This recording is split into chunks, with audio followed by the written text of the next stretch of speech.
大學裏頭曾經鬧過唔少詭異怪談，好似迎新者、荷花池、牛尾湯，而當中最令到毛骨悚然嘅，一定係辮子姑娘呢個故事噶啦。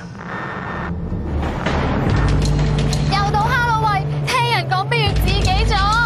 師傅啊，我想知辮子姑娘呢個傳聞究竟係點嚟嘅咧？嗱，60、70年代咧，好多人咧匿喺火車偷渡嚟香港嘅。咁啊，傳聞咧有一個女仔又係咁樣喎，咁啊嚟到呢度準備咧就跳車，但係佢有條好長嘅辮啊，所以而家跳嘅時間咧，嗰個辮就勾住個車門，一跳落去啦，咁個頭皮同個面皮就成個甩開啦。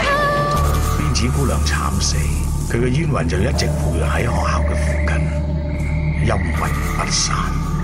自從發生咗嗰件慘劇之後咧，咁啊有一日咧有個學生喺度行，咁啊見到前面咧有一個女仔慢慢喺度行緊。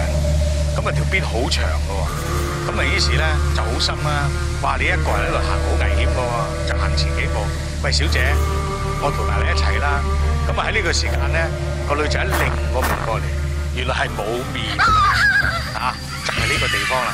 喺呢啲地方咧，如果你話我哋自己行過啊，聞到有香味啊、臭味啊，你都唔好認，或者見到有人行過，尤其當然啦，如果係見到有辮嘅，你都唔好亂咁嗌啦，係咪？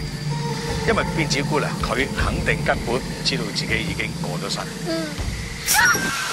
師傅，我真係感覺到後面有人撩我啊！嗱，就呢個位嗰度，真係嗰度有嘢嚟。搞住，大家，我前嗰呢度，手嗰邊，呢邊。如果恐怖大學招生，你又夠唔夠膽嚟報讀啊？快啲嚟海洋公園10月全城 Halloween 百年香港鬼。一晚撞晒，